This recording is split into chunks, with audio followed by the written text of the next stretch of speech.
ब्रह्म सूत्र के तृतीय अध्याय के चतुर्थ पाद के अष्टम अधिकरण का विचार कल पूरा हुआ। नवम अधिकरण का विचार आज प्रारंभ होना है।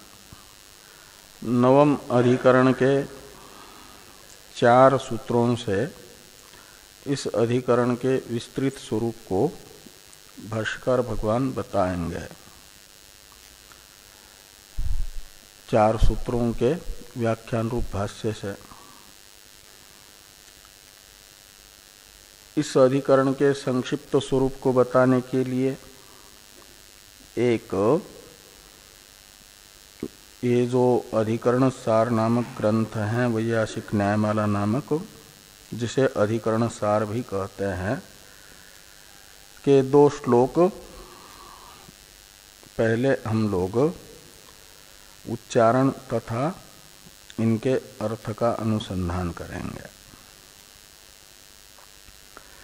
नास्त्यनाश्रमिनो ज्ञानम् अस्ति वा नैव विद्यते धीशुद्ध्यर्थाश्रमित्वस्य ज्ञानहेतोरभावतः अस्तेव सर्वसम्बन्धी जपादेश्चित्तशुद्धितः श्रुता हि विद्या रैक्वादे आश्रमे त्वति शुद्धता।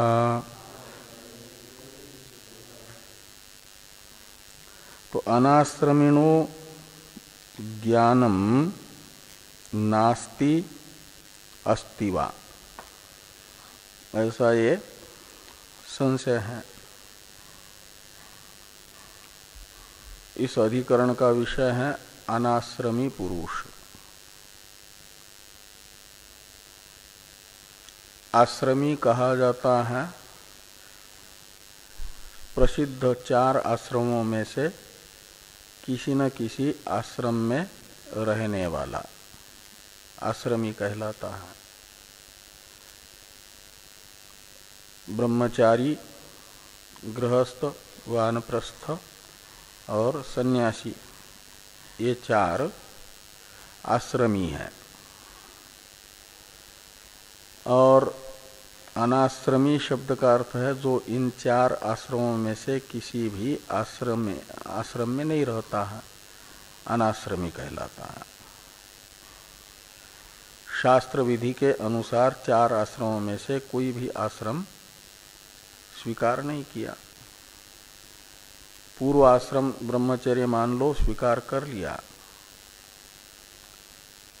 और बाद में समावर्तन संस्कार करके गृहस्थ आश्रम में प्रविष्ट नहीं हुआ।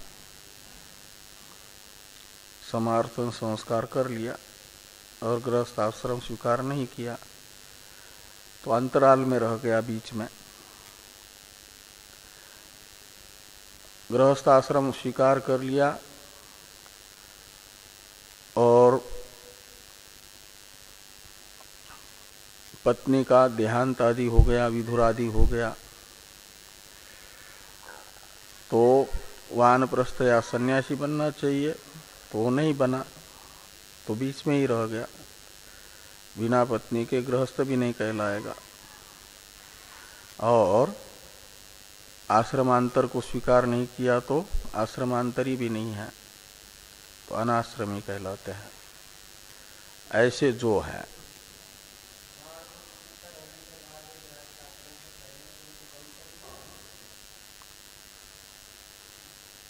गृहस्थ आश्रम का समावर्तन संस्कार हुआ का अर्थ है ब्रह्मचर्य आश्रम का समापन कर लिया। अब उसे गृहस्थ आश्रम में प्रविष्ट होना है, या तो संन्यास आश्रम में जाए या नैष्ठिक ब्रह्मचारी बन जाए। गुरुकुल को छोड़ करके आ गया, घर में रह रहा है और नहीं गृहस्थ आश्रम स्वीकार किया तो ब्रह्मचारी थोड़ी कहलाएगा। वह अनाश्रमी है। वेद अध्ययन हो गया और ब्रह्मचारी रहना है तो नैष्ठिक ब्रह्मचारी बन करके रहे। उपकुर्वान ब्रह्मचारी तो वेद अध्ययन के लिए होता है, वह वेदाध्ययन हो चुका। समावर्तन संस्कार हो गया का मतलब दीक्षांत समारोह हो गया, तो होना चाहिए उसे गृहस्थ, लेकिन अभी गृहस्थ में प्रविष्ट नहीं हुआ तो उसे माना जाता है अनाश्रमी। तो ये जो अंतराल में रहने वाले लोग हैं बीच, उनका वे विषय हैं, उनको विषय बना करके विचार किया जा रहा है, संशय हो रहा है पहले कि वे ज्ञानाधिकारी नहीं है या ज्ञानाधिकारी है। मोक्ष का साधनभूत जो आत्मज्ञान, उसके वे अनधिकारी है या अधिकारी है।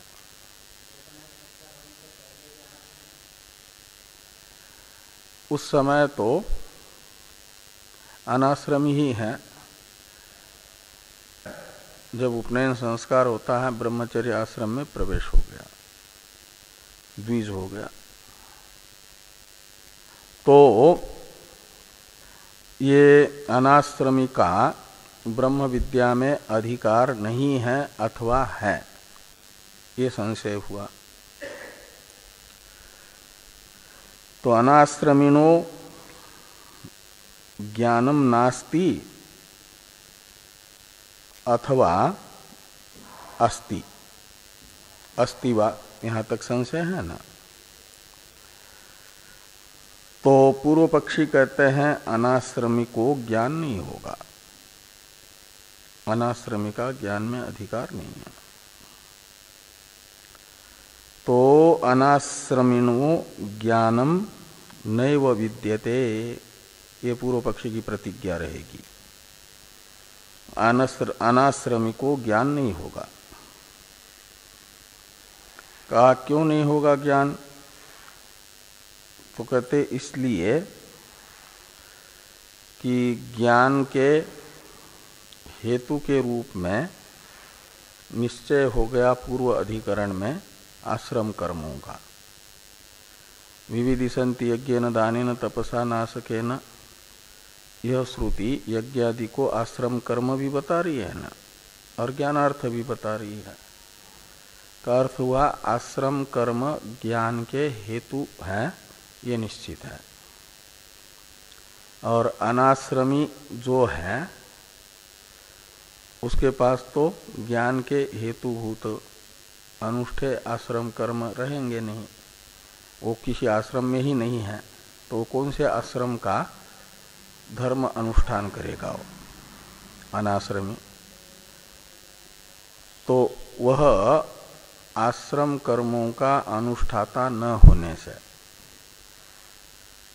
ज्ञान के हेतु आश्रम कर्म से रहित होने के कारण उसे ज्ञान कैसे होगा? नहीं हो सकता। ये पूर्व पक्षी का कहना है। इस अभिप्राय से लिखते हैं कि धी शुद्ध्यर्थ आश्रमित्वस्य ज्ञान हेतु अभावतः, पूरे उत्तरार्ध में ये हेतु बताया कि धी शुद्ध्यर्थ जो आश्रमित्व यानी आश्रम कर्म है, बुद्धि के शुद्धि का हेतुभूत आश्रम कर्म जो ज्ञान का हेतु है बुद्धि शुद्धि द्वारा, उसका अभाव अनाश्रमी में होने से अनाश्रमी को ज्ञान नहीं होगा। ये पूर्व पक्षी का कथन है। इस प्रकार का पूर्व पक्ष प्राप्त होने पर द्वितीय श्लोक से सिद्धांत बता रहे हैं कि अस्तेव सर्व संबंधी जपादेह चित्त शुद्धित अस्तेव, ये प्रतिज्ञा है। यानी अनाश्रमिनो ज्ञानम अस्तेव, अनाश्रमी को भी ज्ञान होता है यदि ज्ञानाधिकार उसमें रहता है, यानी ज्ञान के योग्य होता है, तो जरूर उसे हो जाता है ज्ञान, ये कहा जा रहा है। तो अस्तेव सर्व संबंधी, तो ज्ञानम अस्तेव अनाश्रमिनो, कहा बुद्धि के शुद्धि हेतुभूत आश्रम कर्मों का अभाव होने से उसे ज्ञान कैसे होगा, ये उसको बता दो।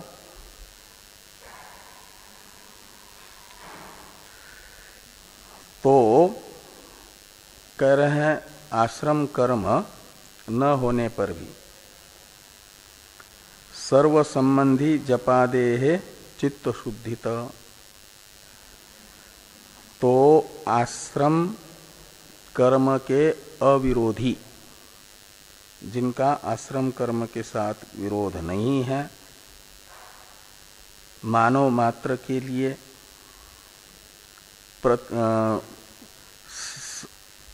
चित्त की शुद्धि के लिए शास्त्र ने बताए हुए साधन है, वो है जप आदि, जप उपवास आदि। उन जप उपवास आदि साधनों से चित्त शुद्ध हो जाएगा और शुद्ध चित्त होने पर उसे विवेक पूर्वक वैराग्य तथा श्रवण आदि से ज्ञान होगा। इस अभिप्राय से कहा कि अनाश्रमिनोपि ज्ञानम अस्त्येव। तो कहा चित्त शुद्ध कैसे होगा उसका, तो कहा सर्व संबंधी जपादेह चित्त शुद्धित। सर्व संबंधी यानी मनुष्य मात्र संबंधी जो साधन है जपादि, उनसे चित्त शुद्ध होने के कारण हो जाएगा ज्ञान। तो सर्व संबंधी जपादेह चित्त शुद्धित, तो मानव मात्र संबंधी जो साधन है, जो आश्रम कर्म के विरोधी नहीं है, ऐसे जपादि साधनों से चित्त शुद्ध होने से उसे ज्ञान हो जाएगा, ये कह रहा है। श्रुता ही विद्या, और इसका ज्ञापक लिंग भी बता रहे हैं कि जो अनाश्रमी है उन्हें भी ब्रह्म विद्या शास्त्र ने बताई है, उनके पास भी ब्रह्म विद्या है करके। इस अभिप्राय से कह रहे हैं कि श्रुता ही विद्या रैक्वादे आश्रमेतु अतिशुद्धता। तो रैक्वादी जो अनाश्रमी हैं उन्हें भी ब्रह्म विद्या श्रुति के द्वारा बताई गई है। राजा जान श्रुति रैक्व से ही संवर्ग विद्या प्राप्त करने के लिए गए ना, वे रैक्व अनाश्रमी है। तो अनाश्रमी रैक्व और गार्गी भी किस आश्रम में है,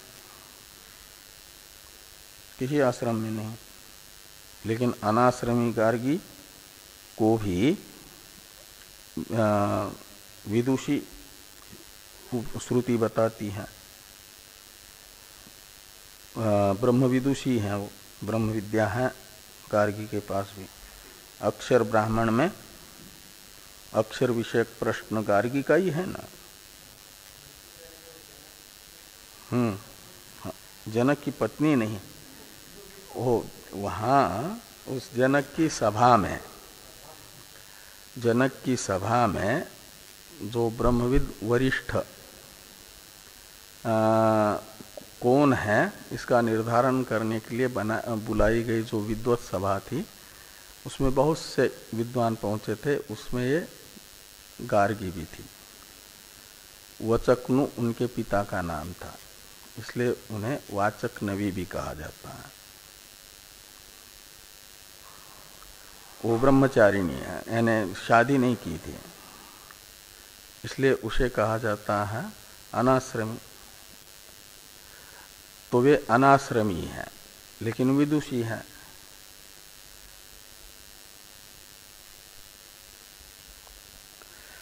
तो रैक्वादी में आदि शब्द से वो गार्गी को ले लेना, अनाश्रमी गार्गी को भी ब्रह्म विदुषी श्रुति बताती है। तो रैक्वादे यानी अनाश्रमिनो रैक्वादेरपि विद्या श्रुता, इससे ये निश्चित हुआ कि अनाश्रमी को भी ज्ञान होता है। उसमें ज्ञान के लिए चित्त शुद्धि की आवश्यकता है। चित्त शुद्धि का साधन आश्रम कर्म अनाश्रमी के पास न होने पर भी अन्य साधनों से जपादि से उनका चित्त शुद्ध होगा।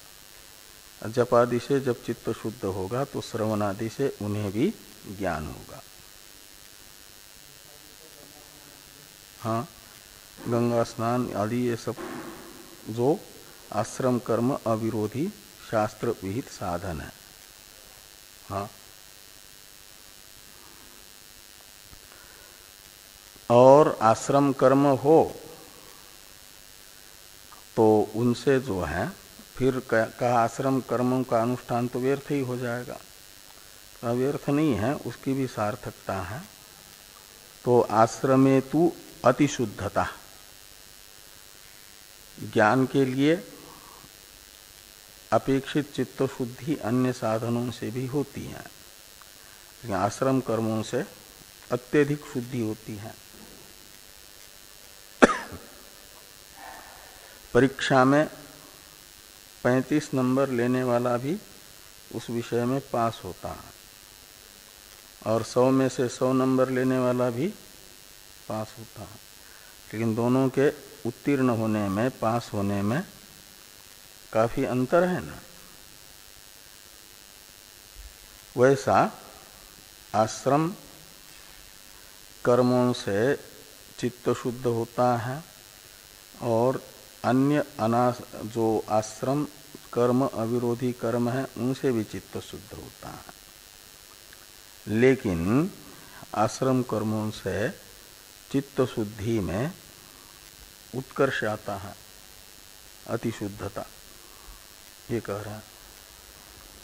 तो आश्रमे तु अतिशुद्धता, इस प्रकार इस अधिकरण में यह निर्णय बताया जाएगा कि जो अनाश्रमी व्यक्ति है उसे भी जपादि से चित्त शुद्ध होने पर ज्ञान होता है श्रवणादि से।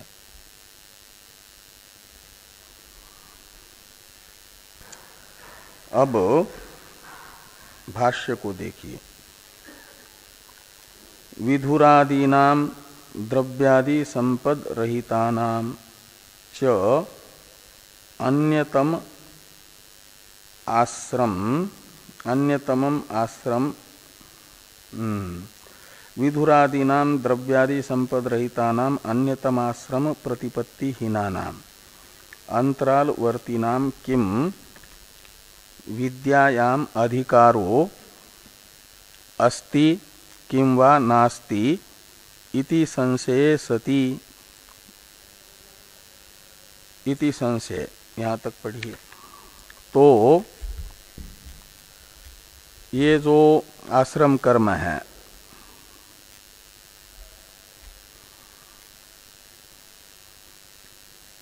उनमें तो आश्रमी अधिकृत है, और जो आश्रमी नहीं है, अनाश्रमी है, तो विधुरादीनाम द्रव्यादि संपद रहितानाम, तो जो विधुरादि हैं, विधुर कहते हैं जिनकी पत्नी का देहांत हो गया, आदि शब्द से ऐसे लोग पूर्व आश्रम छोड़ दिया, उत्तर आश्रम ग्रहण नहीं किया, बीच आश्रम में रह रहे हैं, ऐसे लोगों का और द्रव्यादि संपद रहितानाम, पूर्वाश्रम छोड़ा आश्रमांतर ग्रहण नहीं कर रहे हैं। क्यों नहीं कर रहे हैं? तो द्रव्यादि संपत्ति चाहिए गृहस्थ आश्रम आदि के लिए, वो न होने से ग्रहण नहीं कर पा रहे हैं गृहस्थ आश्रम। ऐसे जो अंतराल में रहते हैं, चाहा तो हैं उत्तर आश्रम को स्वीकार करने की, लेकिन संसाधन नहीं है, ऐसे लोग बीच में हैं। तो द्रव्यादि संपद रहितानांच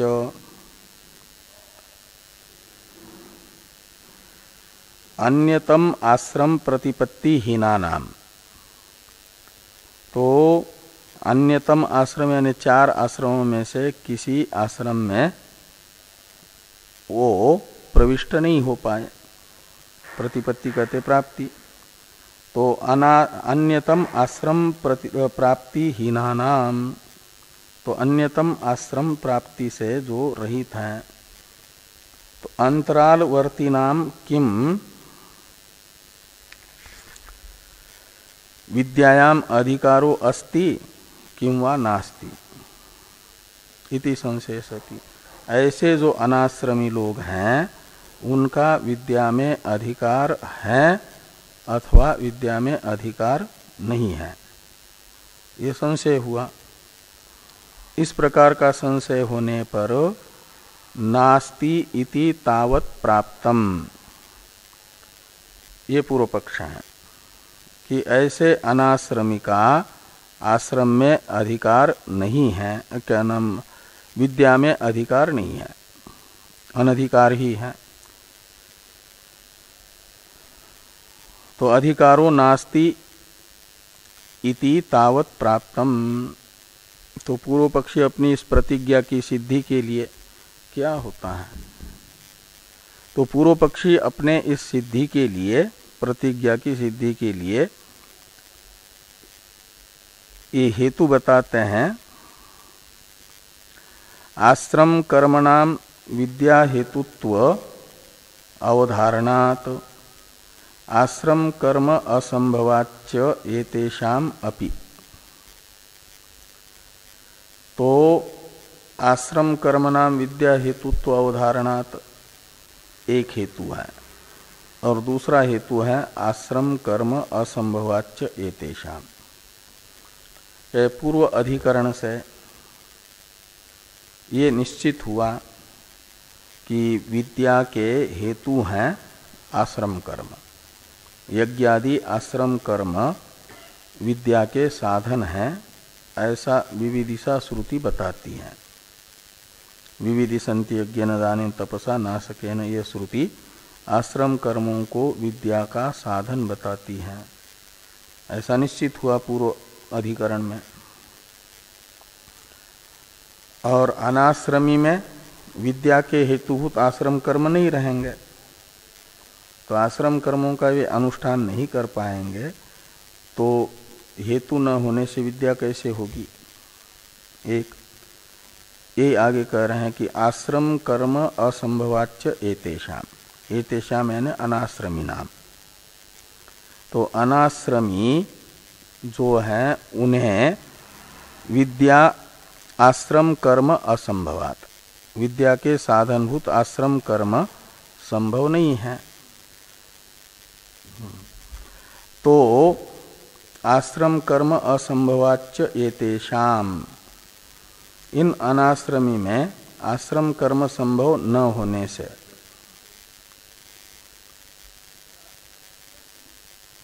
एवं प्राप्ते इदम आह,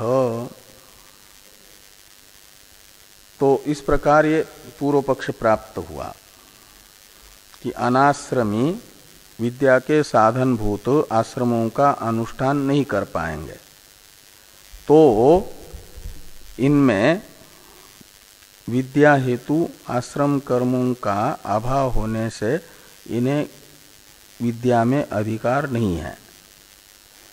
इस प्रकार का पूर्व पक्ष प्राप्त हुआ, उसे कहते हैं कि एवं प्राप्ते, यानी इस प्रकार का पूर्व पक्ष प्राप्त होने पर इदम आह, ये सिद्धांत बताया जा रहा है। टीका में टीकाकार पूर्व पक्ष का अभिप्राय और पूर्व पक्ष के मत में फल तथा सिद्धांत मत में फल बता रहे हैं। इसे देखिए, अनाश्रमिणाम जपादि कर्म सत्वात् निंदितत्वाच्च संशय सति, ये संशय का हेतु बताया पहले। क्या संशय क्यों हो रहा है? कहते इसलिए हो रहा है कि अनाश्रमिणाम जपादि कर्म सत्वात्, जो अनाश्रमी हैं उनके जपादि कर्म सत्वात्, उनके लिए चित्त के शुद्धिभूत जपादि कर्म रूप साधन विद्यमान होने से, और अनाश्रमिणाम निंदितत्वाच्च, शास्त्र अनाश्रमी की निंदा भी करता है। तो ये दो हेतु हो गए पूर्व पक्ष तथा सिद्धांत में। अनाश्रमी की शास्त्र के द्वारा निंदा होने से पूर्व पक्ष, और चित्त शुद्धि के हेतु जपादि के रहने से सिद्धांत कोटि को बल मिलता है। इसी के कारण संशय होता है कि अनाश्रमी का ज्ञान में अधिकार नहीं है कि है, ऐसा। इस प्रकार का संशय होने पर कहते हैं आश्रम कर्मणाम एव विद्या हेतुत्व श्रुते अनाश्रमस्य निंदितत्वाच्च अनधिकार इति पूर्व पक्ष। तो पूर्व पक्षी का ये अभिप्राय है कि विद्या के साधन आश्रम कर्म ही बनेंगे, ये उकार लगाते हैं। आश्रम कर्मों में ही विद्या साधनत्व है, और ये वकार का व्यावर्त्य होगा अन्य साधनों में नहीं। जपादि में विद्या साधनत्व नहीं है, आश्रम कर्म में ही विद्या साधनत्व है। और अनाश्रमस्य निंदितत्वाच्च, अनाश्रमी की श्रुति निंदा करती है अनाश्रमित्व की। इसलिए मानना चाहिए कि ज्ञान में अनधिकार है, ज्ञान में अधिकार नहीं है। तत्र अनाश्रम कर्मणाम विद्या हेतुत्वा सिद्धि। तो तत्र यानी पूर्व पक्षी मते, तत्र शब्द का अर्थ है पूर्व पक्षी के मत में अनाश्रम कर्मणाम विद्या हेतुत्व असिद्धि ये फल होगा। अनाश्रम कर्म है जपादि, उनमें विद्या हेतुत्व की असिद्धि, केवल आश्रम कर्म ही विद्या के हेतु है, ऐसा पूर्व पक्षी कहते हैं ना। तो जो अनाश्रम कर्म है जपादि, उनमें विद्या हेतुत्व का अभाव, अनिश्चय, ये पूर्व पक्षी के मत में फल है। और सिद्धांत मत के अनुसार अनाश्रम कर्म जपादि भी विद्या के हेतु है, ये फल है सिद्धांत मत में। उसे कहते हैं कि सिद्धांते तत्सिद्धि। तो सिद्धांत यानी सिद्धांत मत में तत्सिद्धि यानी अनाश्रम कर्मों में विद्या हेतुत्व की सिद्धि, ये फल है। इस प्रकार ये फल भेद हो जाएगा पूर्व पक्ष और सिद्धांत में। तो इस प्रकार ये पूर्व पक्ष के मत में और सिद्धांत मत में फल भेद हुआ। पूर्व पक्षी कहेंगे जपादि जो अनाश्रम कर्म हैं वे विद्या के हेतु नहीं है। सिद्धांत के अनुसार वे भी चित्त शुद्धि द्वारा विद्या के हेतु है। अब भाष्य में पूर्व पक्ष तो बता दिया गया और सिद्धांत को बताने वाले सूत्र का अवतरण भी भाष्कर भगवान ने लिखा एवं प्राप्ते इदम आह। अब सूत्र का उच्चारण कर लें। अंतरा चापितु तद्दृष्टे, अंतरा चापितु तद्दृष्टे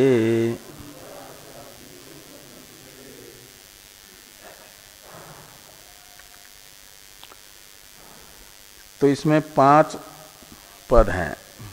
अंतरा च अपि तु तद्दृष्टे। तू शब्द है पूर्व पक्ष का व्यावर्तक।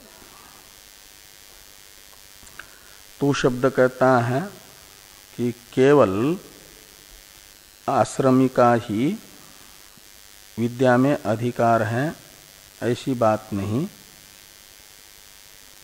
अनाश्रमी का भी विद्या में अधिकार है। अनाश्रमी विद्या में अनधिकृत है ऐसी बात नहीं है, ये तू शब्द बताएगा।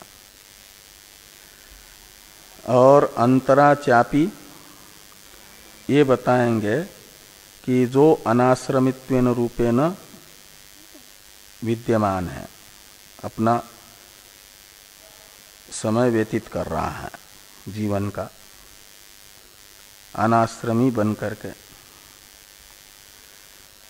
वह भी विद्या में अधिकृत है। ये विद्यायाम अधिक्रियते, इन 2 पदों का अध्यार करना। और अंतराचापी, इन 3 पदों का अर्थ निकलेगा अनाश्रमित्वेन रूपेण विद्यमान पुरुष। अनाश्रमी के रूप में विद्यमान जो मनुष्य हैं वह भी विद्या में अधिकारी है, उसे भी ज्ञान होगा। तूने कहा कि वह अनधिकारी है ऐसी बात नहीं। अपि शब्द बताएगा कि अपितु वह भी अधिकारी है, अनाश्रमी भी। कैसे ज्ञात हुआ तो कहते तद्दृष्टे। तद्दृष्टे का अर्थ कर रहे हैं तद्दर्शनात्। तद्दृष्टे में दृष्टि शब्द का अर्थ निकलेगा दर्शन, तो तद्दृष्टि का अर्थ निकलेगा तद्दर्शनात्। तद्दर्शनात् का अर्थ है जो अनाश्रमी है रैक्वादी, उनमें भी विद्या देखी जा रही है श्रुति में। तो इससे ये निकलता है श्रुति में अनाश्रमित्वेन रूपेण प्रसिद्ध रैक्वादी में भी विद्या दर्शन यह ज्ञापक लिंग है। अनाश्रमी को भी ज्ञान होता है, उसका भी ज्ञान में अधिकार है, इस अर्थ का ये तद्दृष्टे से कहा गया। इसी प्रकार का सूत्रार्थ भगवान भाष्यकार बता रहे हैं। अंतराचापी तू, इतने का अर्थ कर रहे हैं 4 पदों का, कि अनाश्रमित्वेन वर्तमानोपि विद्यायाम अधिक्रियते।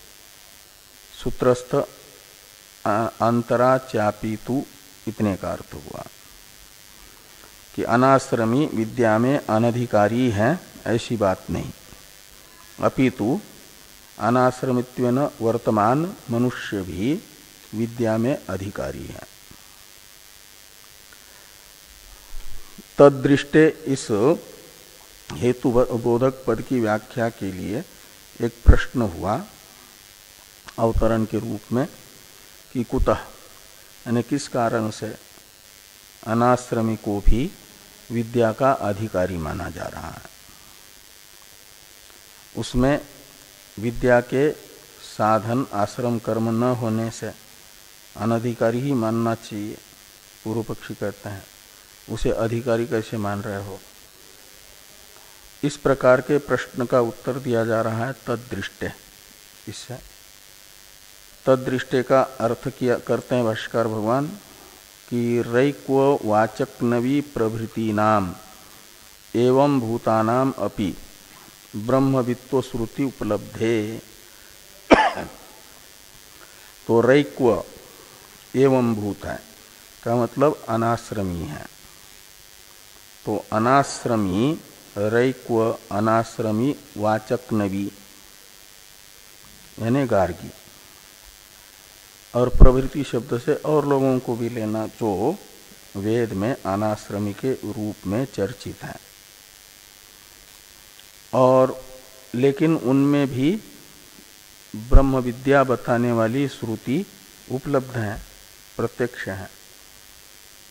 इसलिए यहाँ पर ये समझना कि अनाश्रमी भी आश्रम से अतिरिक्त जो जपादि साधन है, आश्रम कर्म से अतिरिक्त, उनसे चित्त शुद्धि करके श्रवणादि द्वारा ज्ञान प्राप्त कर सकते हैं। ये सिद्धांत इस अधिकरण का। दूसरा सूत्र है, इसका उच्चारण कर लें। अपिच स्मर्यते, अपिच स्मर्यते। तो जैसा श्रुति ने अनाश्रमी अरैक्वादि में ब्रह्म विद्या बताई, ऐसे स्मृति भी, महाभारत रूप जो स्मृति है वह संवर्त आदि अनाश्रमी को भी विद्वान बता रही है, ब्रह्मज्ञानी बता रही है। यानी अनाश्रमी संवर्तादि महाभारतादि स्मृति में ब्रह्म विद्वान के रूप में प्रतिपादित है। ये अपिच स्मर्यते का अर्थ निकलेगा। इसी प्रकार का अर्थ बताया जा रहा है। संवर्त प्रभृतीनाम च नग्नचर्यादि योगात अनपेक्षित आश्रम कर्मणाम अपि महायोगित्वम स्मर्यते इतिहासे। तो इतिहास यानी महाभारत। तो महाभारत में जो अनपेक्षित आश्रम कर्मा संवर्त आदि हैं उन्हें महायोगी यानी महाज्ञानी बताया गया। वे अनाश्रमी हैं, ये कैसे ज्ञात हुआ? तो कहा वे अवधूत वृत्ति में रहते थे। नग्नचर्यादि है अवधूत वृत्ति, और उनमें अवधूत वृत्ति को देख करके ये निश्चित हुआ कि अनाश्रमी है। और उन अनाश्रमी में भी महायोगित्व यानी विशिष्ट ब्रह्म विद्या देखी गई। इससे ये निश्चित होता है स्मृति में जो अनाश्रमी संवर्तादि हैं इनका भी ब्रह्मवित्व दर्शन यह ज्ञापन करता है अनाश्रमी का ब्रह्म विद्या में अधिकार है करके। आगे हैं तृतीय सूत्र के द्वारा व्यावर्त्य एक शंका बताई जा रही है ननु इत्यादि भाष्य में। इसका अवतरण है टीका में शंका भाष्य का कि रैक्वादीनाम विद्यावत्वलिंगस्य जन्मांतर आश्रम कर्मणा अन्यथा सिद्धे अनाश्रम कर्मणो विद्यार्थत्व प्रापकम मानांतरम वाच्यम इति शंकते ननु लिंगम इति। कहते हैं जो आपने वैदिक तथा स्मार्त अनाश्रमी में विद्वत्व दर्शन रूप लिंग बताया, ज्ञापक बताया, अनाश्रमी का ब्रह्म विद्या में अधिकार ज्ञापक लिंग बताया। एक वैदिक लिंग, एक स्मार्त लिंग। प्रथम सूत्र से वैदिक लिंग बताया, द्वितीय सूत्र से स्मार्त लिंग बताया। लेकिन कहते ये जो लिंग प्रमाण है यह तो अन्यथा सिद्ध है। लिंग प्रमाण कैसे अन्यथा सिद्ध है? तो कहते हैं ये माना जाए कि रैक्वादि का चित्त शुद्ध पूर्व जन्म में अनुष्ठित जो आश्रम कर्म है उन्हीं से हुआ था, और पूर्व जन्म में अनुष्ठित आश्रम कर्म से ही चित्त शुद्धि द्वारा उन्हें आत्मज्ञान हुआ, ब्रह्म विद्या प्राप्त हुई।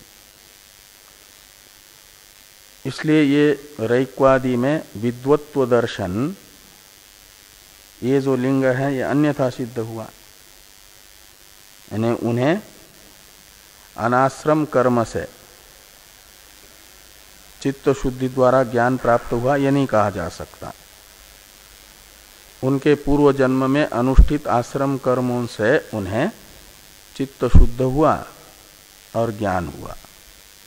इसलिए हमारा जो पक्ष है आश्रम कर्म ही ब्रह्म विद्या के साधन है, अनाश्रम कर्म नहीं, जपादि नहीं। यही सिद्ध हो रहा है। और रैक्वादि में विद्या दर्शन रूप लिंग अन्यथा सिद्ध हो रहा है। ये अन्यथा सिद्धित्व है उसमें कि वो जन्मांतर कृत आश्रम कर्म उनके विद्या के हेतु बने। इस जन्म में भले ही वे अनाश्रमी हैं, लेकिन पूर्व जन्म में तो आश्रमी रह चुके हैं और उन जन्मों में अनुष्ठित आश्रम कर्मों से उन्हें विद्या प्राप्त हुई। हाँ, इसलिए ये रैक्वादि में विद्या दर्शन ये कोई अनाश्रम कर्म में विद्या साधनत्व का ज्ञापक नहीं होगा प्रमाण। इसके लिए आपको कोई अन्य प्रमाण बताना पड़ेगा। इस प्रकार की शंका पूर्व पक्षी कर रहे हैं। इसलिए टीकाकार ने लिखा कि रैक्वादीना विद्यावत्व लिंगस्य जन्मांतर आश्रम कर्मणा अन्यथा सिद्धे। तो रैक्वादि में विद्या दर्शन रूप जो लिंग है, लिंग प्रमाण, यह तो जन्मांतर कृत जो आश्रम कर्म उससे अन्यथा सिद्ध है। इसलिए अनाश्रम कर्मणो विद्यार्थत्व प्रापकम, विद्यार्थत्व यानी विद्या साधनत्व, अनाश्रम कर्म में यानी जपादि में विद्या साधनत्व का प्रापक यानी विद्या साधनत्व बोधक मानांतरम वाच्यम, प्रमाणांतर बताना चाहिए आप लोगों को। इति शंकते, इस प्रकार की शंका पूर्व पक्षी कर रहे हैं। हाँ हाँ, तो यही पूर्व पक्षी कह रहे हैं। पूर्व पक्षी यही कह रहे हैं कि पूर्व जन्म के द्वारा जो संस्कार हैं यानी प्रतिबंध निवृत्ति है पूर्व जन्म के आश्रम कर्म के द्वारा हुई, उसी से ज्ञान हुआ। इससे ये आपने बताया हुआ लिंग अन्यथा सिद्ध हुआ। इसलिए नहीं कहा जा सकता अनाश्रम कर्म विद्या के साधन है। ये जो पूर्व पक्ष की शंका है, इसके लिए बताना पड़ेगा जपादि में अनाश्रम कर्म में विद्या साधनत्व तो बताने वाला कोई अन्य प्रमाण, लिंग प्रमाण से अतिरिक्त शब्द प्रमाण। तो पहले शंका देख लो भाष्य में कि ननु लिंगम इदम श्रुति स्मृति दर्शनम उपन्यस्तम कानु खलु प्राप्ति इति सा अभिधीयते। तो ननु यानी शंका है कि ये श्रुति स्मृति दर्शनम लिंगम उपन्यस्तम भवता, ऐसा समझना आपके द्वारा। तो ये स्मृति दर्शन और स्मृति दर्शन, श्रुति दर्शन और स्मृति दर्शन तो एक लिंग बताया गया, लिंग प्रमाण, और ये लिंग प्रमाण अन्यथा सिद्ध है। इसलिए अनाश्रम कर्म में विद्या साधनत्व बोधक कोई प्रमाण बताना पड़ेगा आपको। वह विद्या साधनत्व बोधक प्रमाण कौन है? कानु खलु प्राप्ति। उपन्यस्तम यानी प्रदर्शितम। ये जो अपि च स्मरेते इस द्वितीय सूत्र से तथा तदृष्टे इस प्रथम सूत्र से आपने अन्यथा सिद्ध जो लिंग है उसे बताया है।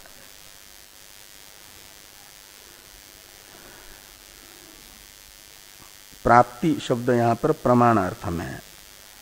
प्राप्यते अनया इति प्राप्ति, ऐसी उत्पत्ति करते हैं।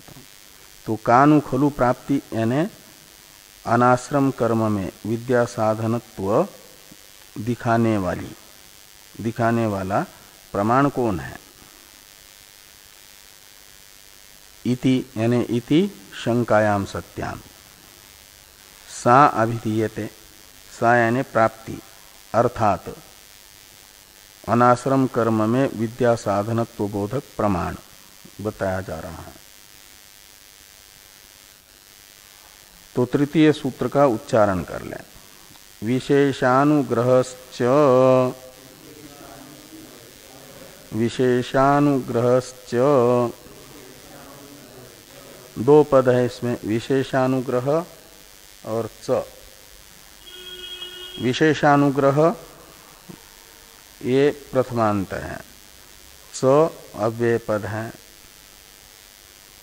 तो विशेषानुग्रह में तृतीया तत्पुरुष समास है।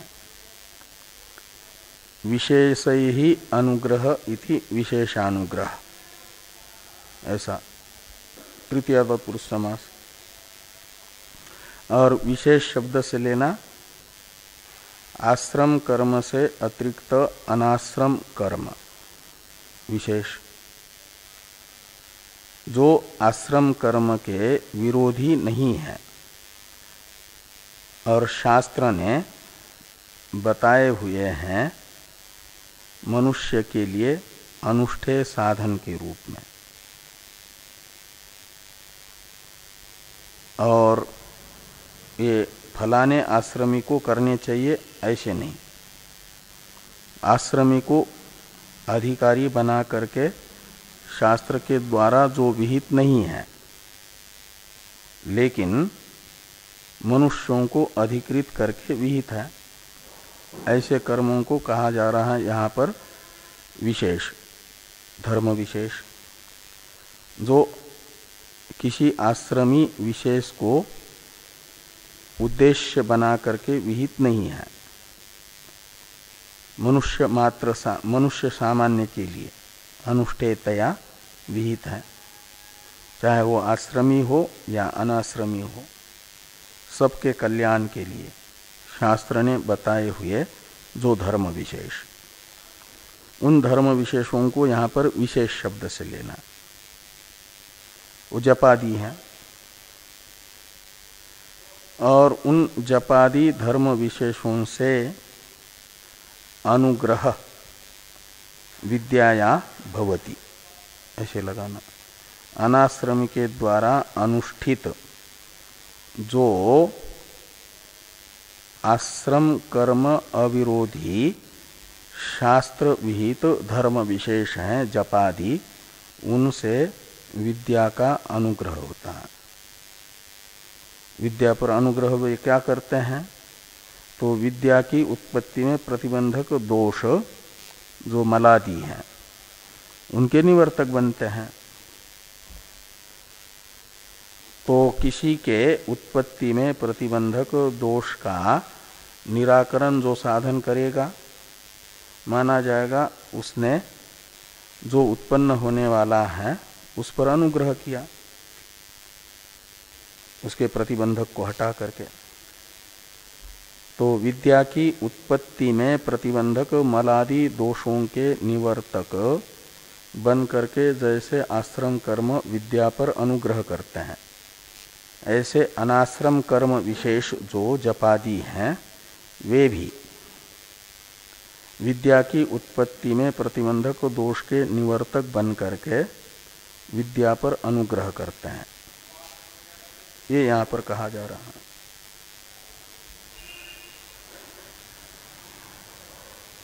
तो विशेष अनुग्रहश्च भवति विद्याया।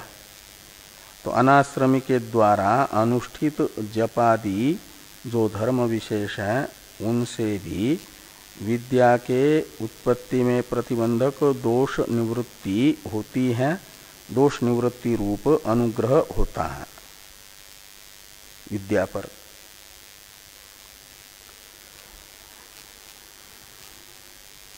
और इसे बताने वाला वाक्य है, आगे बताया जाएगा स्मृति वाक्य, जप्ये नैवतु संसिद्धेत ब्राह्मणो नात्र संशय इत्यादि। इन प्रमाणों से ये शब्द प्रमाण है, श्रुति प्रमाण माना जाएगा, लिंग प्रमाण नहीं। तो इस श्रुति रूप प्रमाण से भी अनाश्रम कर्म जो जपादि हैं उनमें विद्या साधनत्व सिद्ध होता है, ये कहा गया। भाष्य है, इस पर चर्चा हम लोग कल करेंगे।